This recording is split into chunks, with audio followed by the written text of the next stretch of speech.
Hello everyone, this is Mujin. Before I showcase today's interview, there is a message I need to sound out. Throughout this interview, there is a dog in my house that is barking from time to time and it is not trained and I could not do anything about the barking. So the only thing I could do is edit some parts and make it better for you guys. So I deeply apologize and the barking does not come from Myan's side. And once again, I apologize and I hope you guys will enjoy the interview. Thank you.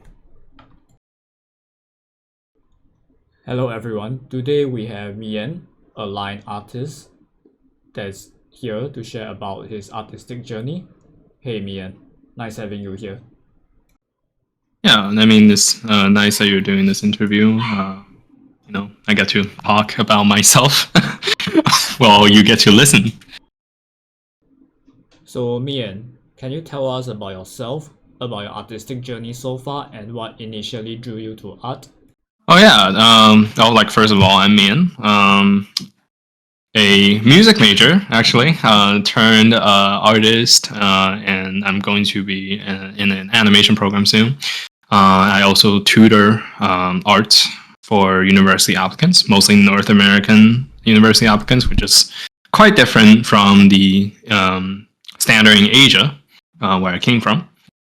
But yeah, like about my artistic journey so far, I wouldn't say that I'm extremely experienced, but I do have some experience, especially with regarding self learning and as well as learning the fundamentals of art, and how to apply it, which is the reason why I tutor in the first place. So talking about initially what drew me into arts, and a little bit of a long route across, is that during the years of COVID, and I believe for a lot of people similarly, I began drawing simply because it was just a very stressful time. I think for a lot of people, they've experienced quite a bit of hardships, especially with adapting to the new, what's a new lifestyle of just being indoor all day. There was a lot of pressure going on for university students, job opportunities, future opportunities, as well as the general education level going down because the quality just wasn't there, right? I mean, hence that people cannot even show up to lectures, or teachers can't even show up to teach those said lectures because they were actively, getting sick. So that would be initially when I started to seriously draw. But in terms of actually drawing, I've always drawn. I think I was interested in it, but just wasn't so serious about it up until the point of second year, third year of university. That's when COVID hit. Yeah. So, that would be how I initially got into drawing more seriously, right? Rather than just a hobby. So in year 2019, year 2020, that's when you started? 2020, 2021, that's when it hit really hard, right? The pandemic. So yeah, that would be roughly around time. Yeah, I did take them, for Canadians. I lived in Canada for actually most of my life at this point. We needed to take a mandatory course for arts, and I did take that mandatory course throughout middle school and high school. I took both art and music, and I think by the end of high school, I was more into music. So I've always more or less drawn, but in terms of studying fundamentals, such as just pencil sketching in general, light and shadows, right, color theories and whatnot, I've never really touched up too much upon it. Up until the point of university, right?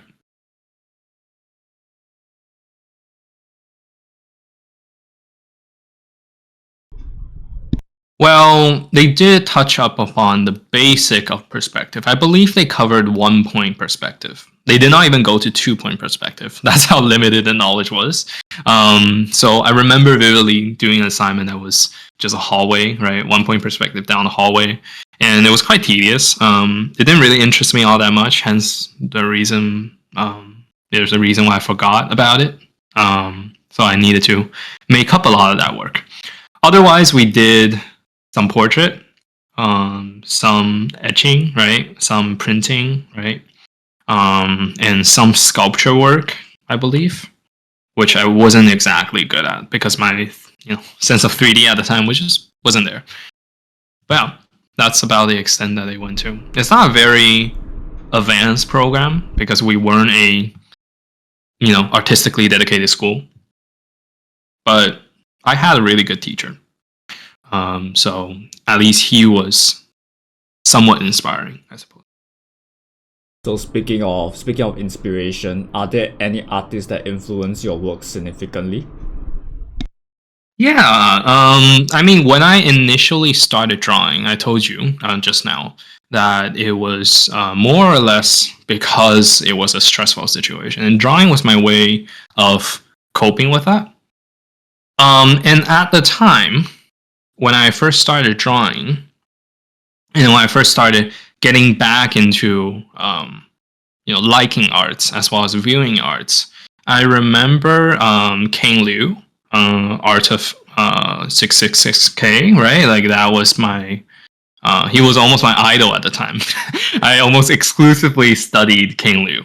I mean, nowadays, a lot of times, I mean, he works at Riot, but a lot of times he would be referred to the artist who draws water really well, right? But I actually followed him a little bit before that.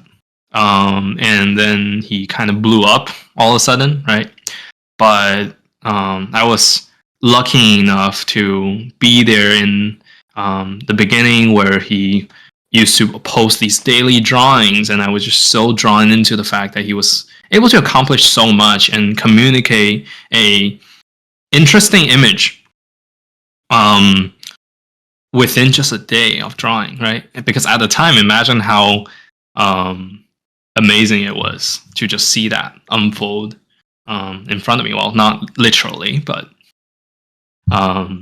right. So initially, that was what inspired me because I thought that, hey, like I can either sit here and do nothing all day, right, in my room, just like everybody else, because truthfully, there was nothing more to talk about or do during COVID. Or I can hopefully someday get to that level, which I can't say that I've gotten there yet.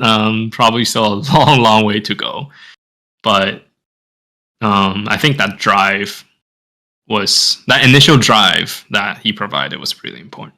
And I did tell him eventually at one point that he was the person that inspired me. However, I don't know him personally, so I think it was still appreciated, right? Just like any artist, right? I used to be more active in his service. Nowadays, not so much. Oh, sorry about that. I am getting a So Myan, how do you navigate challenges during your artistic process? I think navigating challenges during the artistic process. For me, I came from mostly self-taught. I've taken a bunch of courses here and there. Well, taking a course is always a good option because you get a lot of professional insights. But if I ever actually run into a challenge, I will usually seek for information from books. I find that really reliable because books are compiled information rather than really fragmented information on a site perhaps like YouTube, right? A lot of people learn from YouTube. I don't really like YouTube. I think there is a fair share of good information on there, except within a 10-minute video, it becomes very fragmented. So going to books and copying from books, studying from books, drawing down notes and information is usually my go-to way of handling these kind of things. Yeah, I will go to books. If not, those courses provided by professional artists, right? So I took Chen Wei Pan's course, for example, and that was really helpful. And early on, when I was tackling perspective, I believe I went to How to Draw by not Michael Hampton, Scott Robertson. Scott Robertson's book, How to Draw. That was initially where I learned perspective, but that book was very complex for a beginner. So I thought that I'd apply to a course, and I was in Krenz Kushar's perspective course for quite a while. He has a very logical way and mathematical way of breaking down perspective. But I would highly recommend his course if you can sit through it. Right, the content is kind of boring, tedious, just as perspective should be. But I think he is a good teacher, right, in that sense. So what are your goals and aspirations as an artist, both in the short and long term? Goals and aspirations. I mean, I'm about to go into an animation program. I guess we'll get into more of that later. But in terms of goals and aspirations, I think personally as an artist, I just kind of want to try everything right now, as much as my time allows me to. I'm very interested in different styles. I'm not necessarily one of those artists that prefer realism over stylistic, right? Maybe cartoonic stuff, right? I don't really have a hard preference. I do have a preference, right? It's in the semi-realistic realm, but I would love to see what other styles have to provide. So it's kind of like try all mentality, which is where my interest currently lies. I'm also more interested in the sense that I want to be able to be flexible and draw lots of things, right? Because Reason's artistic influence, if we're talking about Kane Liu, is where when I started. I think a lot of that preferences really carries over because the current inspirations are artists like, artists like Kim Jung-gi unfortunately passed away, right? But Peter Han is also one of my Reason's inspirations. I find a lot of his stuff very interesting, both in terms of being an artist as well as his school of thoughts, right? Because he's a teacher. And he is quite proficient at teaching. Therefore, whenever I listen to him or whenever I look at his drawing process, it makes sense. It makes sense to me. I feel like there's more to take away rather than it just being a good piece of art. As well as how he treats people and how he treats art, right? I think he always has a very positive attitude. He always has a very clear vision of what he's trying to accomplish. So, if anything, I want to be an artist who's capable of that, right? Being very clear with my vision, exactly what I want, exactly what I'm trying to draw, right? Rather than, somebody who's very locked into a limited mindset. However, I also want to be flexible, right? I also want to be flexible enough to not just be a one-trick pony, right? I think, currently I'm 23, right? So not so young, not old, definitely not old, right? But not somebody who just came out of high school, right? Which is, where a lot of people actually initially started, like doing arts more professionally, taking art more professionally. So I would like to utilize my time while I have it. So Myan, how do you become such a good line artist? I wouldn't say that I am such a good line art artist. I would say that perhaps I'm decent, right? I'm decent. I've been told that I certainly have had a different process than everyone, right? Even throughout my application process to university programs, I've always drawn different. I think a lot of my line work came from mimicking other people, right? So whenever I feel confused, whenever I feel like my lines aren't looking exactly good, I like to go into other people's art, perhaps people that I admire, perhaps just random pieces of art that I find the line work to be very charming, and I still do it today. I will go in and I would try and replicate and try and think like that artist as much as I can. Right? If I can find a video of them drawing, I would find that video, and I would try to just get into that mindset, get into that motion, because I find lines, and something I really like is lines, as you will see from all my work, to be something really personal. No two artists have the same quality of lines. If you have the same quality of lines, I feel like it gets a little repetitive, right? And I think your lines is a direct result of your preferences, of your personality. So, the way that I work on my lines would just be look at other people a lot, right? Look at other people a lot and find those artists that you find attractive. And just go for it. Do you have any names of those good line artists that you look up to? Well, yeah. Well, a couple of the one I just mentioned, right? So King Liu, definitely one. I wouldn't say that his line is for everyone because it's just straight up opacity lists and no size changes and whatnot. Kim Jung-gi certainly is a huge inspiration. Just as he's a huge inspiration for many people. Initially, I've also studied, when I studied with Chen Pan, I was very interested in the way that MT did his line work, right? And I can actually see a lot of similarities between how I draw my lines, even nowadays, to how MT draws his lines. I think to a certain level, when I mentioned it's like, oh, I was in Chen Pan's class, a lot of people would tell me, it's like, oh, I can see that. It's like, I can see your lines being similar to MT, right? Or your lines being similar to Chen Pan, or at least have a similar quality to it. Yeah, both are good teachers. Now, for everybody's favorite question, what brush do you use for your line? Oh, I love yeah, I love that question both for other people and because sometimes I'm genuinely curious, but a lot of people are coming from the direction. It's like the brush is what makes you good.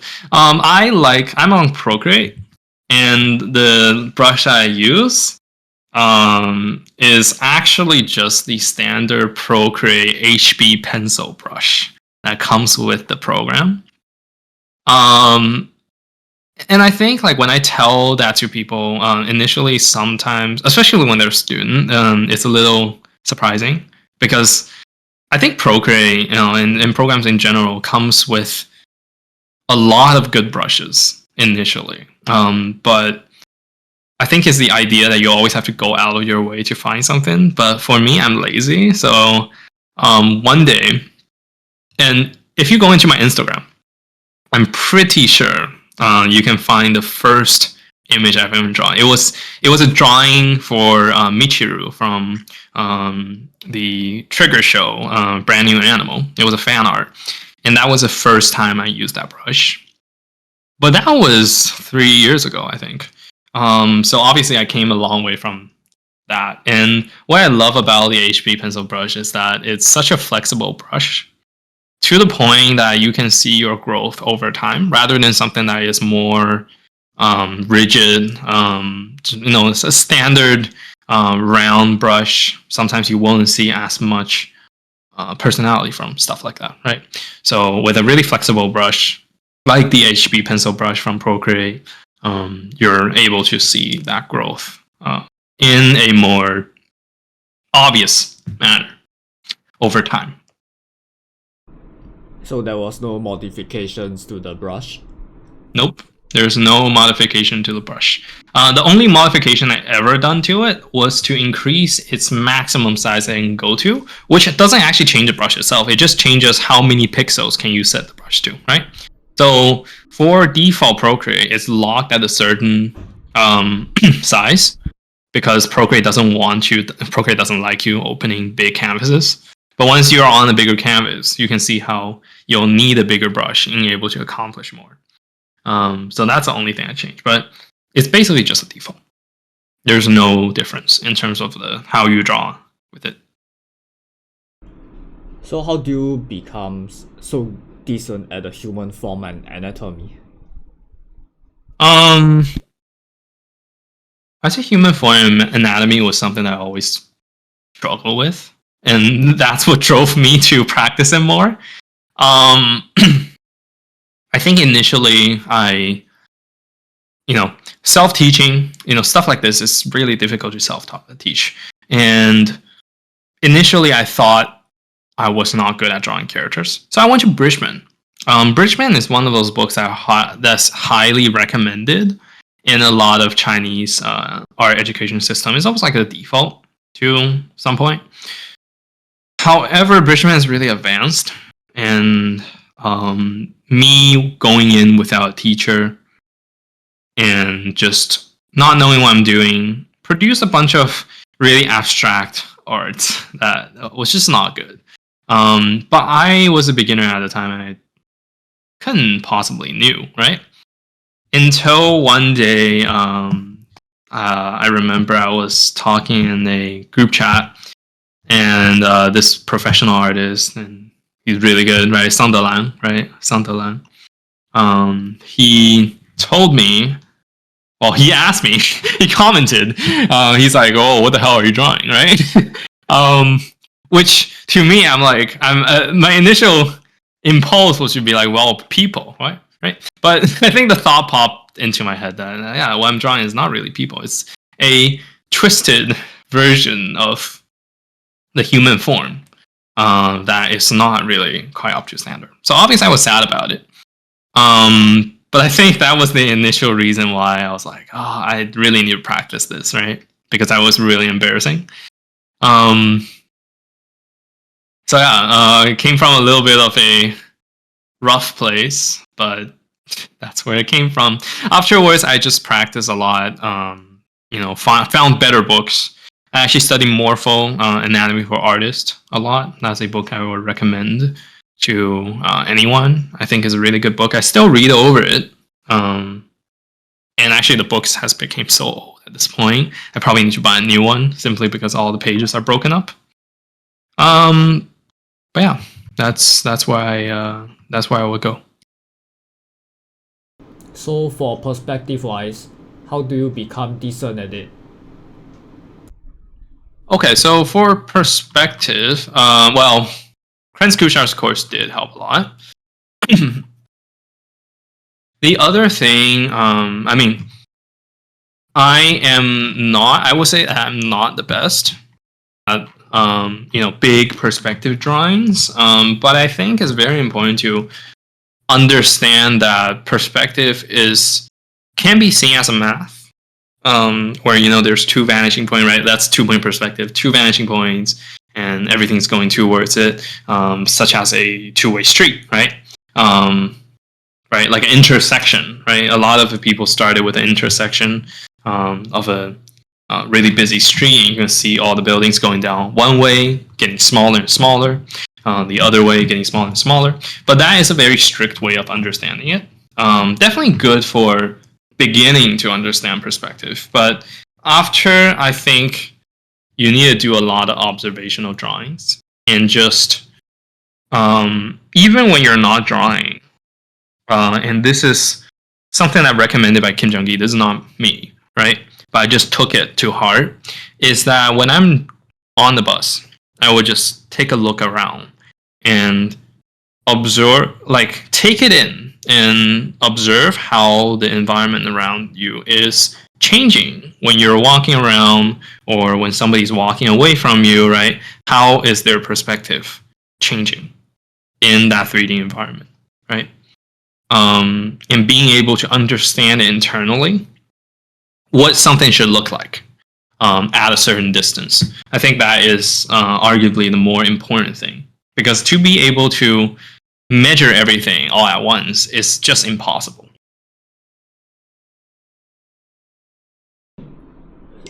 So to clarify, while you're outside, you have a sense of simplifying your scene into simple boxes, and as you walk certain distance away, it changes, and that's where you compare the differences and understand what facets are facing you and whatnot. Is that how you gain a better sense of perspective? Is that what you're trying to say? Oh yeah. What I'm trying to say is, yeah, essentially that is just paying extra attention to your surroundings when you're outside, right? Because every time you walk outside, if you pay enough attention, it's just a perspective exercise, right? It's just happening in your mind. And if you have a sketchbook, it's even better because you get to sketch it down. And if it looks wrong, you can see it unfold in front of your eye, right? Rather than, scrolling on your phone and whatnot, right? So keeping around a sketchbook is also something that's quite important. And I think a lot of artists would say the same. Besides noticing perspective outdoors, do you look at other things like the human anatomy of certain people, of different ages, different body sizes? Do you happen to analyze them while you're outside and make comparison and notes? I hear that this is what some artists do, but do you happen to do it yourself? Oh yeah. My favorite thing to do, I do that, first of all. But my favorite thing to do is in summer, I like to have my sunglasses on, so I can look at other people's face and look at other people's different features without them actually noticing that I'm looking at them. So that's something that I definitely do a lot. And when I don't have my glasses, sometimes I look at stuff like their feet, right? A lot of artists struggle drawing feet or shoes in general. So I will just look at those spots a lot, right? When you look at feet, you look at the form of the feet, or do you look at the design of the shoes? Depending on what you're trying to study, I find both interesting. So every time you're outside, it seems like it's a visual exercise for you to make comparison and observe and take mental notes. Yeah, I mean, when I have the chance, obviously, if I'm out with friends or if I'm doing something important like driving, right? I wouldn't exactly be looking at other things, right? So whenever I have the opportunity, yes. I would choose to not scroll on my phone because, again, it's kind of two birds with one stone. Yeah, you get to get better at your art. You also get to scroll on your phone less, right? I think this is a mental habit that myself included, right? We should start building to better observe and remember more things in life. Yeah, I mean, a lot of this is inspiration from, again, Kim Chung-gi, right? Huge inspiration. The way that he thinks, it just makes sense to me. I think it just makes sense to me. Right, getting into the mindset. So there are some artists that claim that music, the concept of rhythm in music, help them in terms of art, especially in line weight, flow and gesture. So has it helped you in any way, and how do you translate that to your art? And for artists that doesn't have any music background, how can they better understand the concept of rhythm, flow and gesture in their drawings? I think because I came from classical music, and I was always into movie soundtrack, game soundtrack, anything that's symphonic, right, in its nature, right, orchestral music. I think one of the easiest way that actually helped me was when I would draw something, right? Let's say if I'm drawing, recently I've been drawing stuff from the anime Frieren, right? And the person who worked on the soundtrack, Evan Call, right? He's a American. I think he's American. Yeah, I'm pretty sure he's an American composer, and he worked on a lot of anime soundtracks, but he's always got this orchestral or symphonic tone to it, right? This undertone of Western art music. So, aka classical music, as most people know it. I would put the music on and I would just imagine the story, right?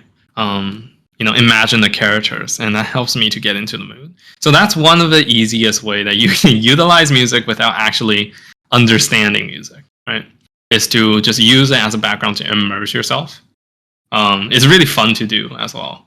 I really enjoy doing that. In fact, I almost do it all the time when I'm drawing.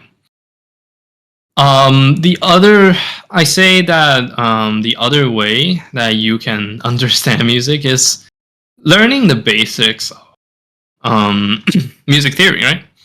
Pick up a baby music theory book and just kind of like learning your ABCs. So that is also something I would recommend. I mean, it's always good to have extra knowledge in other fields, because you'll never know when they come in, when they become useful. But in terms of for artists to actually understand it, quite a bit to talk about. But just like how arts have rhythm and flow and gestures, right? Music have rhythm and flow and gesture as well. Perhaps imagine the sound, right? The continuous sound, whether it's fast, whether it's slow, as a moving brush, right? Imagine your brain as a moving brush. So when the music is moving fast, or when the music is jumping sporadically, right? Perhaps it's an artist making, big, bold brushstrokes, right? Across the page. And perhaps when they're moving slow, it's very measured. It's very precise, right? Perhaps more emotion to it, right? So stuff like that will open up more thoughts from listening to music, which kind of helps you get more out of it without actually understanding music, right? Just feeling it internally, feeling it from a intuitive way. So it's pretty much being in the world of the anime's music and believing it in your heart. Yeah. Essentially that. Film soundtrack also really good. Right. Film soundtrack, right? Or anything in that sense. I mean, I like all genres of music, right? So I can see similar elements, just like how different styles of art have similar elements, right? The fundamentals are the same. You just need to find out how they present it. So for people who are more logical centric, how would you advise them to better feel the emotions of the music so that this could translate to their art and better feel what they are doing on the canvas? Well, I suppose that I can only relate to my knowledge with music, because truthfully, with arts and music, there's many connections to be made. It's just that personally, I don't teach it, or I haven't researched it, scholarly. But I can tell you that in terms of the history of art, right? There's many connection between arts and music, and even for the more logical arts, there is a alternative music to it. So maybe it's not, maybe for you to be strict or to be more rigid, it's not necessarily a bad thing, right? There are music that's more strict and rigid, right? If you think about Baroque music, right? Listen to J.S. Bach, right? A lot of Bach's music is very calculated. Well, it's math, right? And perhaps those really formatted, really in order, and organized music is what you will be into, right? Perhaps you'll find inspiration from that as well. Music doesn't have to be passionate, right? And it can be equally as good. Right. Okay. Thank you for that. So far you have opened like 2 human form and anatomy classes so far, and you're currently in your 3rd one. Can you tell us more about it, and will there be any more classes in the future? Well, I think for me, because my classes are different, like they're technically tutor classes, right? So you have to understand that the demographic is not for artists who are ready to get more advanced. It's more geared towards beginners who are struggling with the fundamentals, or perhaps not ready to learn by themselves, right?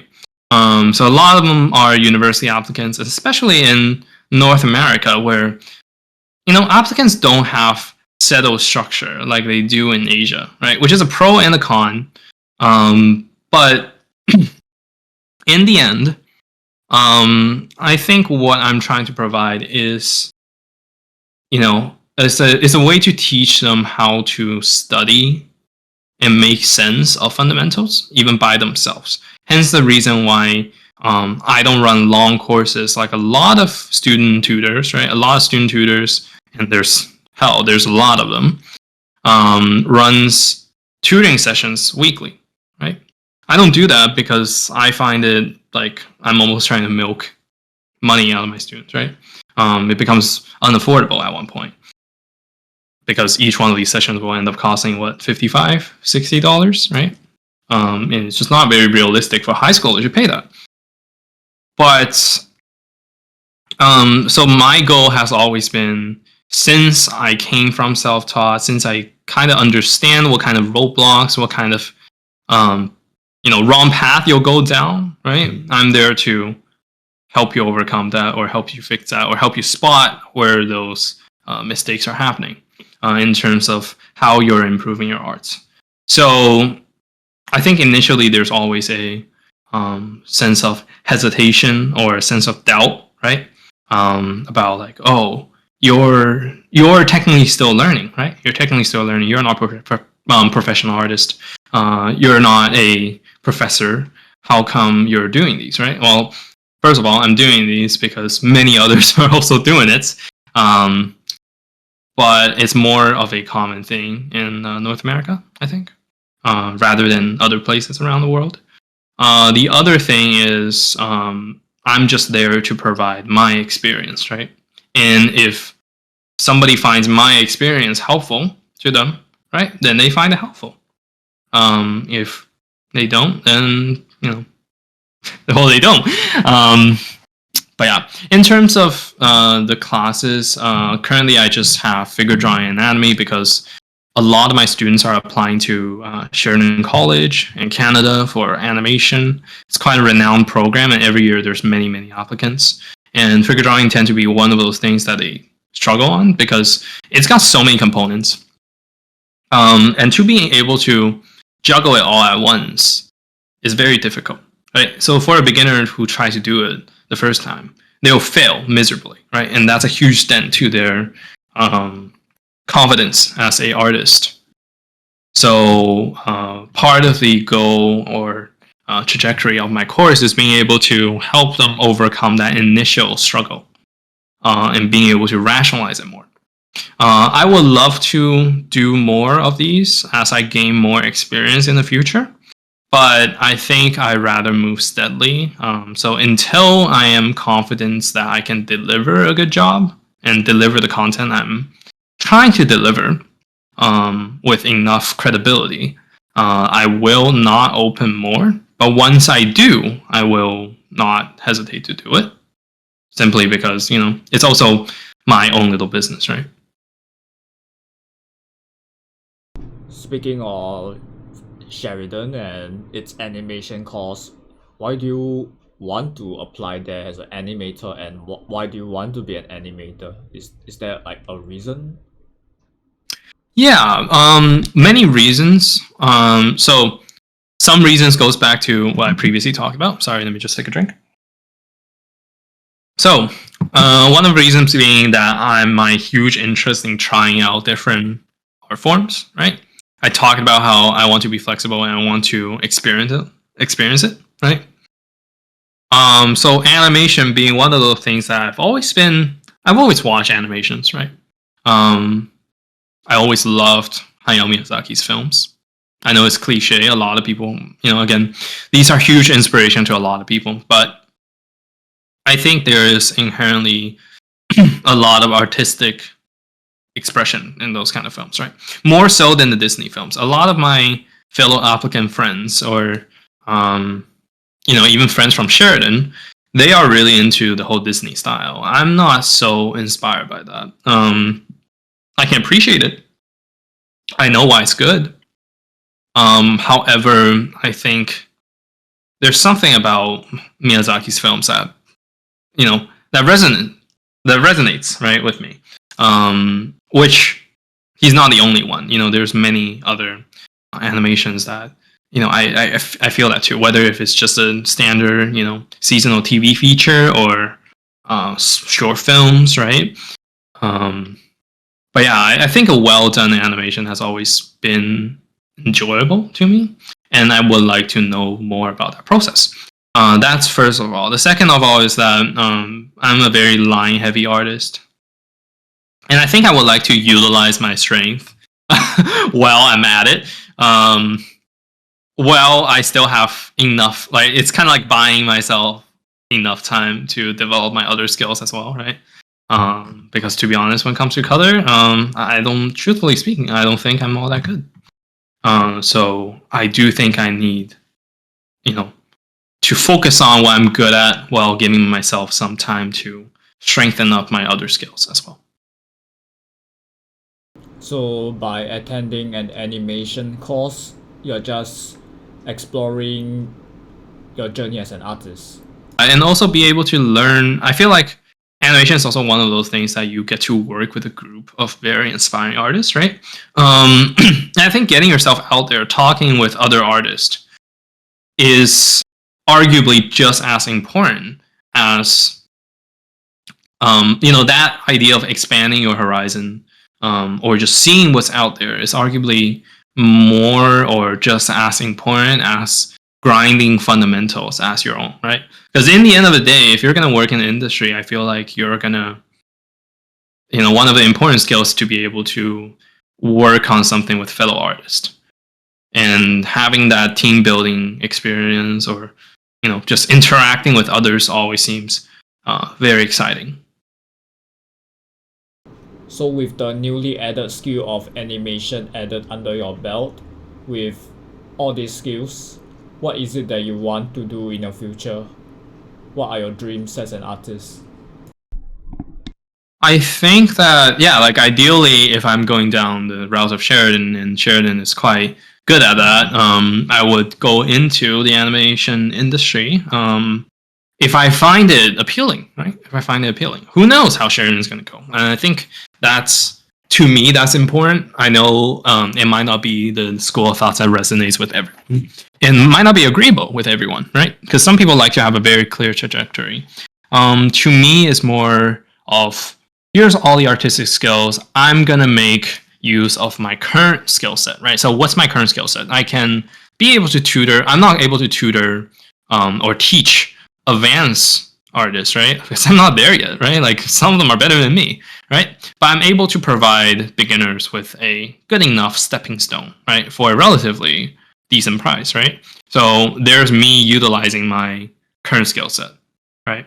And going forward with a skill set I'm going to have, I'm thinking about it. I'm trying to, map together thoughts, right? And these thoughts can just flow, because what happens is that I can choose any of these routes that seems interesting and just kind of go down, right? Because in the end of the day, I feel like it's really important to make use of what you currently have, and being able to adapt and go into the things that you're actually interested in, rather than have a very set trajectory. So yeah, in many ways, I could be an animator, right? Some people go into education. Some people go, do something else, maybe an illustrator, right? Like, who knows? And I think that's what's so exciting about being an artist.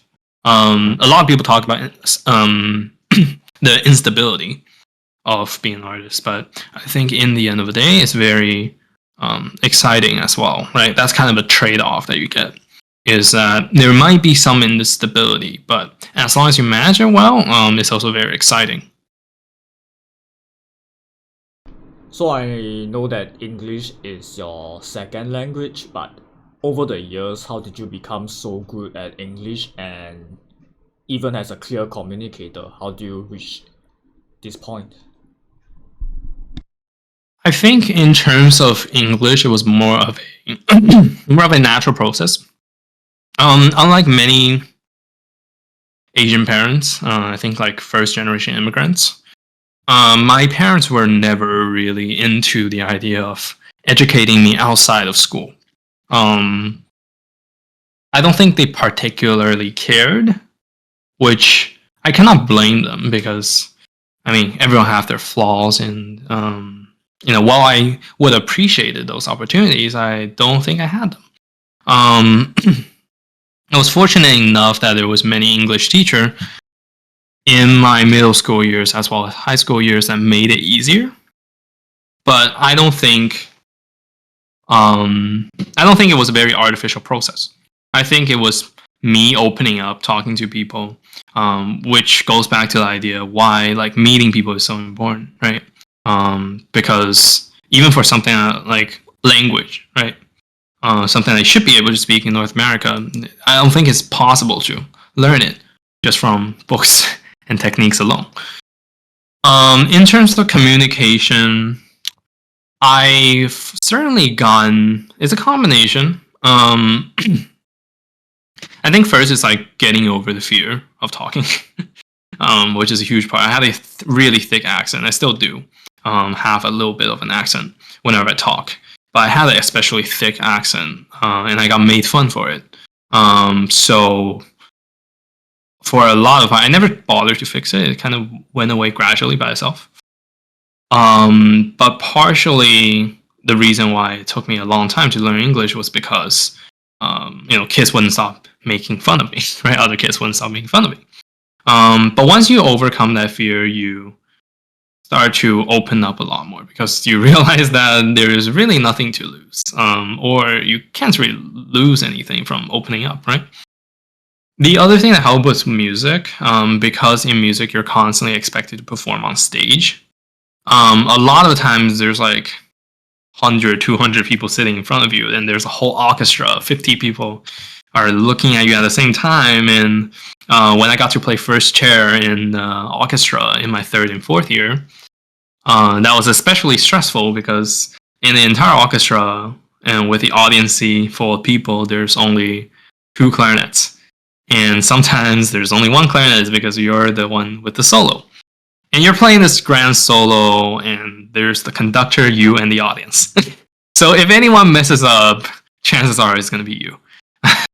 So being able to handle that kind of stress, right? Like once you've been there, once you had those solo performance, I think speaking in front of 1 or 2 or even a group of 10 or a group of 20 becomes like a cakewalk, right?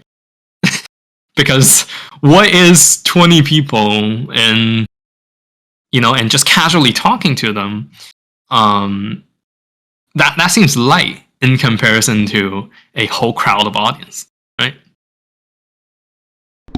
Sounds like you've been training your whole life.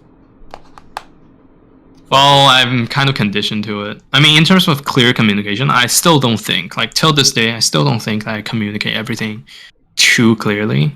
Sometimes I go too far into the details, so things become convoluted. So I'm trying to be more precise. So being a mentor and an educator for quite some time now, what advice would you give to aspiring artists who are at the beginning of their journey so that they don't go through as much brick walls as you? I think it's important to find, if you cannot find a mentor, it's important to find the right books. It's also arguably more important to find the right people like around you. You can find aspiring artists, but if they have a really toxic mindset, if you find yourself not having fun with art, I think that is the most toxic thing that you can do to yourself, is kind of losing the magic behind it, right? So to speak, is losing that initial joy of picking up your pen and just dropping it down, right? And I think keeping that fun around will help you to find the right path eventually. So really hold on to it, I feel like. Otherwise, finding a good mentor is good. Don't hurry too far into fundamentals unless you have to. Let's say you're 16 years old, 15 years old, like really young, right? I think you should just have fun and draw. And eventually your interest, right? Your interest. So let's say you're interested in anime, or let's say you're interested in Disney, or you're interested in drawing insects or cats or dogs, right? Eventually those interests will lead you down the road to find things that you want to learn, right? Perhaps you're drawing human.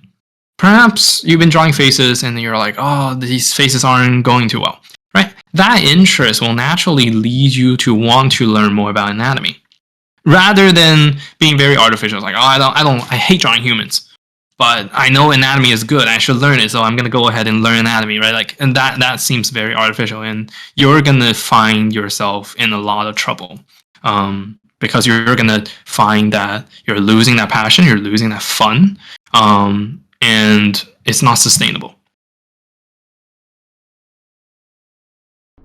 But how would you balance that emotion? Because let's say there are some people that really like to draw human figures, but human anatomy is just too hard, so they might get burned out or they might be discouraged. So, but yet they still really need to go through that training to be able to draw decently human figures. So, how do they manage the emotions of being discouraged and they probably don't really like it as much as anymore, like in terms of practicing the anatomy? How would you balance that? I say, well, do something else. You don't have to, right? Because I think unless you're on a timer, which I highly doubt that anyone, too young is, right? Most people aren't. It's if you're going to be an artist, if you think this is going to be a long-term thing, or if you think this is a short-term thing, I think maybe you just want to try out the water, right? It's okay to just draw something else for fun or do something else. Go play a game, right? Because again, like if you're struggling, you're struggling. Right? There's no magic remedy that's gonna come in and be like, oh, just do this one thing and you'll have an easier time, right? You can always train your mental, right? You can always be like, hey, everything is a work in progress, right? Which kind of leads to the second thing is that just like a lot of skills in life, I feel like, even in music, even in anything in general, that progression in a lot of these things aren't linear. So it's not like a video game where it's like, oh, I've done an exercise and now I gain 10 experience points and I need 100 experience points to level up. So I need to do 9 more, right? There's no progression bar. You cannot see your progression. And yeah, you might be leveling, but in a game, level 1 and level 2 have a huge difference. But in life, level 1 and level 2 might not have any difference. And you might not feel a difference until you get to level 20, level 50, level 100, right? So between that level 1 and 20, does that mean you're getting better? Yeah, you are. But chances are you won't feel it, right? Or chances are it's not going to make a difference in your final product. So I think understanding it and rationalizing it is going to be very important if you want to not be discouraged, or if you're easily discouraged during that process. So I guess that's how you counsel yourself when you're feeling points of discouragement, right? Yeah. Do you have any closing words for the viewers out there? I guess like thank you for listening to this interview. Thank you for listening to me blob about things, right? I already blob about things on a daily basis enough. But I suppose if you're, because I don't know who's watching this, right? If you find any of these advice useful, or if you find any of these school of thoughts, I guess, relatable, I'm glad. If you find them not so agreeable, well, at least I hope that is entertaining. But yeah, I assume that everyone's like fellow artists. So I guess good luck on your own artistic journey, right? It's a small world, so maybe you'll maybe you'll meet me one day, or maybe I'll meet one of you one day. Well, and I'll never know if I meet one of you one day, but maybe you will know that you met me one day. So, yeah. So many thanks.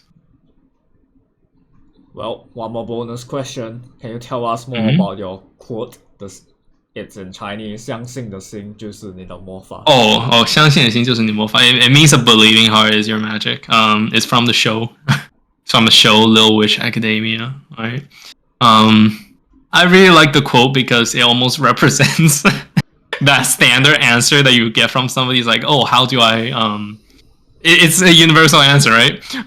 It sounds very encouraging, and honestly, that's what it should be, right? But also, imagine if Mujin asked me, "Ooh, how do you get better at human anatomy?" And I just reply him, 相信的心就是你的魔法. A believing heart is your magic, right? It seems like it's a very generic answer that holds no meaning, which is why I find so ironically funny about it. So it's pretty much the anime saying of believing in yourself, and it will Yeah, work it's itself it's out. almost like I will kill you with the magic of friendship, right? Like, what does that even mean? There's no specific meaning. You don't know what I'm talking about, right? And I think that's the humor behind it. Okay. Does your sunglasses have magic as well? Yeah, it has the magic of me looking at somebody and not making awkward eye contact. Right. Okay.